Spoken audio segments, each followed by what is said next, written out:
ഈദ് മുബാരക്. പെരുന്നാരാവ് കണ്ടപ്പോ തന്നെ നമ്മൾ എന്റെ തറവാട്ടിലോട്ട് പോയി. എന്റെ കസിൻസ് എല്ലാരും പെരുന്നാളിന് തറവാട്ടിലുണ്ടാവും. പെരുന്നാരാവിന്റെ ഒരു മെയിൻ ഹീറോ ആണ് ഈ കറിപ്പായസം. ഇതില്ലാണ്ട് നമുക്ക് പെരുന്നാളിന് ഒരു ഫിനിഷിംഗ് ഉണ്ടാവില്ലെന്ന്. പിന്നെ ഡിന്നറിന് നല്ല ചിക്കൻ മന്തിയും ഇറച്ചിച്ചോറും എല്ലാം അടിച്ച് കയറ്റി കുറച്ച് ഫാമിലി ടൈം ഒക്കെ സ്പെൻഡ് ചെയ്ത് നമ്മൾ വേഗം കിടന്നു.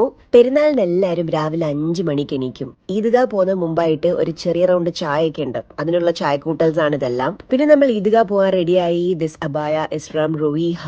ഈദ്ഗാ ഒരു ഇമോഷനാണ്. പെരുന്നാളിന് രാവിലെ ഈദ്ഗാ ഇല്ലെങ്കിൽ ഒരു ഇൻകംപ്ലീറ്റ് ഫീൽ ആണ്. അവിടുന്ന് കുറെ ആൾക്കാരെയും റിലേറ്റീവ്സിനെ എല്ലാം മീറ്റ് ചെയ്യാനും പറ്റും. എന്തൊക്കെ പറഞ്ഞാലും എനിക്ക് ഈദ് എന്റെ നാട്ടിൽ നിന്ന് സെലിബ്രേറ്റ് ചെയ്യാൻ തന്നെയാണ് ഇഷ്ടം. ഇവിടെ കിട്ടുന്ന ആ ഒരു ഫീൽ എനിക്ക് കൊച്ചിയിൽ കിട്ടാറില്ല.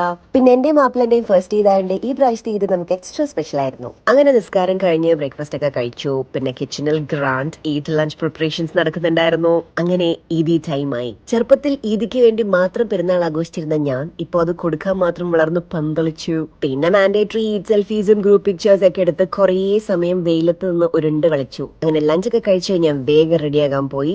ഇതാണ് എന്റെ മെയിൻ ഈദ് ഔട്ട്ഫിറ്റ്. ഇത് ഞാൻ സാറയിൽ നിന്ന് ഡിസൈൻ ചെയ്യിച്ചാണ്. ഈ ആക്സസറീസിന്റെ എല്ലാം പേജസ് ഞാൻ ഡിസ്ക്രിപ്ഷനിൽ ആഡ് ചെയ്യും. ഈ ഔട്ട്ഫിറ്റിന് മാച്ചായ ഇയറിംഗ്സ് കണ്ടുപിടിക്കാൻ ഞാൻ കുറച്ച് പാടുപെട്ടു. ഫൈനലി എനിക്ക് ഇഷ്ടമായതാണിത്. These are from Eesha by PK. പിന്നെ ജുത്തി അഫ്കോഴ്സ് ലോർ കൾച്ചർ എന്നായിരിക്കുമല്ലോ. അങ്ങനെ ഞാൻ ഈ കെട്ടി ഒരുങ്ങി എന്റെ മാപ്പിളന്റെ വീട്ടിലേക്ക് തന്നെയാണ് വീണ്ടും പോകുന്നത്.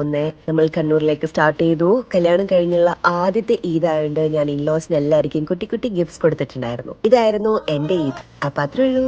Okay, by.